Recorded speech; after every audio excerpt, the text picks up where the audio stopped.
You ever wonder how some folks live past 90 without ever stepping foot in a hospital?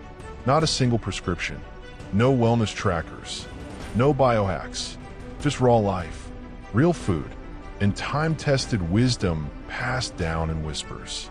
The Amish, they live quiet, off-grid, and yet they're healthier than most of us racing through modern life. Sit with me a while. I'm going to show you how they do it.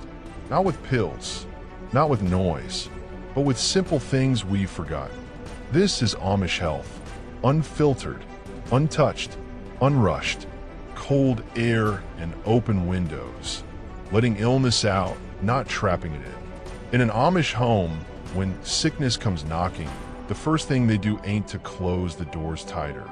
It's to throw them open. Windows too. Let the wind in. Let the stale breath of illness out. The old believe that fresh air heals more than most medicines. And they ain't wrong. Sarah Yoder, almost 90 now, still sleeps with her window cracked. Even in January, even when the frost bites the sill. She says air needs to move, just like the spirit. Still air is where fevers grow, she mutters, wrapping a wool shawl tight. They don't trust artificial air. Don't trap themselves in rooms with recycled dust and electric noise. They let the wind do the work. Let the cold shock the lungs a bit. And when someone's real sick, they keep him near the window, near the light. It ain't science in their books, but it works. It's clean. It's free. It's nature, unbothered. And maybe that's the thing modern folk forget. You don't always fight illness by locking it in. Sometimes you gotta let it out. Hands in the dough, not on a screen. Mental focus through manual labor. It ain't about just keeping busy. It's about what kind of busy. The Amish hands stay full. Kneading dough, stitching seams, milking cows. Their hands shape life, and that shapes the mind. They ain't glued to devices. Don't scroll to pastime. Instead, they build things. Bake, chop, fold. That slow, steady movement, it does something to the brain. Brings peace, clears the chatter. Old Ben, the blacksmith in Gap, once said, "When I'm hammering iron, I ain't got time to worry." And that's it.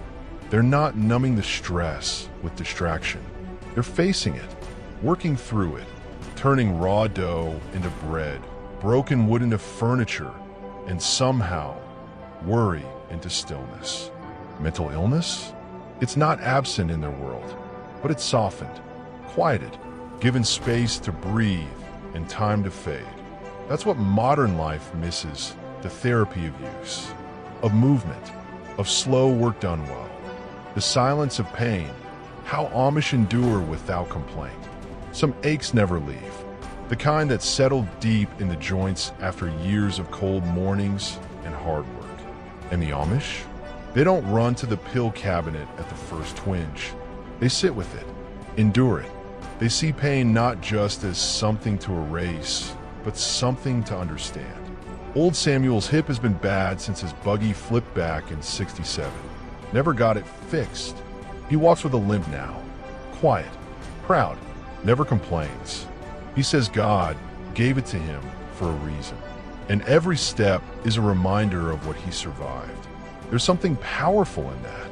They don't worship pain, but they don't fear it either. It's part of life, like the seasons. Some hurt comes and goes, some stays, but whining don't help. So they press on, with a smile if they can, with grit if they must. You see, in silence, they find strength, the kind that don't show up in scans or blood tests, but last longer than any bottle of painkillers. No rush, no panic, healing in the Amish tempo. You ever notice how the Amish never seem hurried? Even when something's wrong, even when someone's down with a fever, they move calm. They speak slow. They don't panic. They don't run. They trust the process. Trust nature. Trust time. Ruth Miller once told her daughter, "Healing don't come faster when you yell at it." And she meant it. When someone's ill, they let them rest. Real rest. Days of quiet. Soft food. Herbal teas served slow. No alarms. No buzzers, just stillness. The world rushes around them. Ambulances and flashing lights and instant care apps. But they stay steady. They don't ignore serious things. If they have to call a doctor, they do.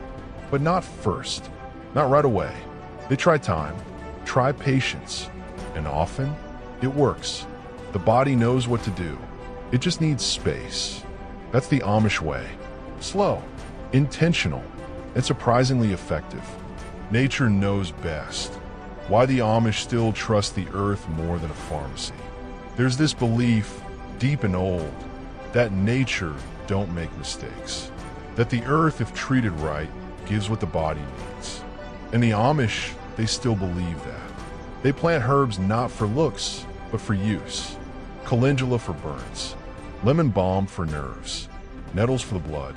They gather bark, dry leaves, steep roots. It's messy, yeah, takes time, and sometimes it don't taste good at all, but it works.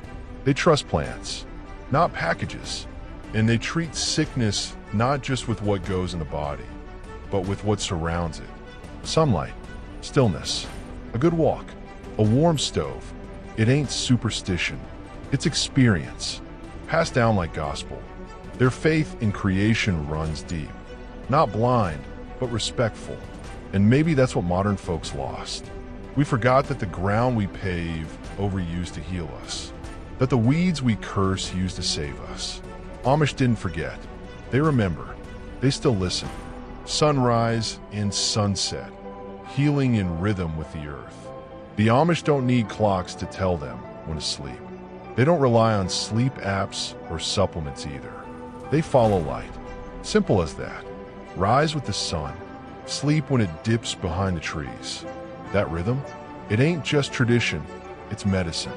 You watch them long enough, you'll notice energy's steady, mood is calm. No caffeine spikes, no midnight glow from phone screens. Just the soft dimming of kerosene lamps. Sarah Lapp, 84, still wakes with the roosters. Says mornings are God's way of resetting the soul. And nights? They're sacred, quiet, no chaos. The body winds down just like the fields, slow, steady, complete. They don't call it circadian rhythm. They just call it common sense. But that natural clock, it heals, keeps the gut healthy, clears the mind. And the older Amish folks, they say it's one reason their hearts don't give out so quick.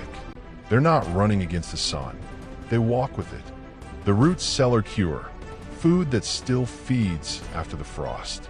Down in the cellar, where the earth stays cool and the walls sweat quiet, Amish families store their best medicine. Canned pears, beets, sauerkraut, shelves lined like libraries of healing. See, they don't eat out of boxes. No preservatives, no microwaves. Their food comes from dirt, not factories. And it's alive, full of the good kind of bacteria.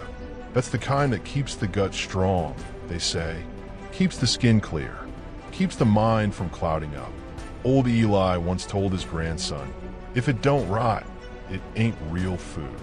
Strange thing to say, but he's right. The Amish gut, it works like a clock. No bloating, no sugar highs, just real, honest food. And they don't waste it. Every apple, every head of cabbage gets used, stored, or shared. Nothing thrown out. Their kitchens heal more than any pharmacy. And it all starts in that cool cellar beneath the house, where time moves slow and the earth holds its promise. Shoes off, soul on, walking barefoot in the morning grass. You ever feel grass between your toes at dawn? Cold dew soaking into your skin? The Amish do it often. Not for trend, not for therapy, just 'cause it feels right. Some call it grounding. They don't call it anything. They just step out. Let the feet feel the truth of the land. Sarah Stoltzfus, old enough to be your grandmother's grandmother, says it wakes her bones, clears her lungs. And science might back her up, but she don't care. For her, it's memory, habit, a way to stay real. No rubber saws cutting off the charge. Just skin, earth, breath. When a child's got a fever, Sometimes they tell him to go outside, touch the ground, sit quiet, let nature pull the heat away. You laugh maybe, but it works sometimes, and there's no harm in trying. Amish don't think every answer's in a pill bottle. Some are in the dirt, in the morning mist, in the quiet hush before the world stirs. The art of doing nothing. How stillness heals what doctors can't. Modern folks don't sit still no more. They panic in silence, fill every second with noise. But the Amish? They still know the art of doing nothing. Just sitting on the porch, rocking slow, watching chickens scratch. You might think that's lazy. It ain't. It's survival. Their elders know that a body at peace heals faster, that the soul ain't meant to race from one thing to the next. Let your mind cool, old Annie once told her granddaughter, or it'll burn right through your body. That stuck. Stillness to them ain't wasting time, it's restoring it. No TVs buzzing in the background, no screens flickering, just quiet, a breeze, maybe the creak of a chair. And it does something, slows the heart, deepens the breath, calms the blood. When the world goes too fast, the Amish step back, pause, let time catch up. And in that pause, they heal. It's old wisdom, forgotten by most, but not them. A house without noise, mental clarity in the quiet life. Ever walk into an Amish home? It's quiet, not the empty kind of quiet, the full kind, thick with peace. You hear the tick of the clock, the creak of the floor, maybe a kettle humming low. But that's it. No background hum of machines, no TV, no phones ringing. And that quiet, it shapes the mind, calms it, keeps thoughts from scattering. Emma once said, "Noise breaks the spirit in ways you can't see." And maybe she's right. Kids raised without that constant buzz, they listen better, sleep better. Adults too. The Amish brain isn't pulled in 10 directions at once. It rests, thinks clear, processes deep. It ain't always joyful. There's sadness too, but it's felt, faced, not drowned out. And because they live in quiet, they notice more. A cough that lingers, a sadness in someone's eyes, things modern ears might miss. Quiet don't fix everything, but it reveals what needs fixing. That's half the battle right there. And maybe that's what we're all missing. Not more medicine, but less noise, fewer shortcuts, more listening to the earth, to the body, to old voices that still echo in quiet places. You don't have to become Amish, but maybe, just maybe, you could borrow a little of their wisdom. Start small, rise with the sun, eat from your own hands, sit still more often. The cure? It's closer than you think. This is Rustic Pantry, where old ways still whisper. We'll see you next time.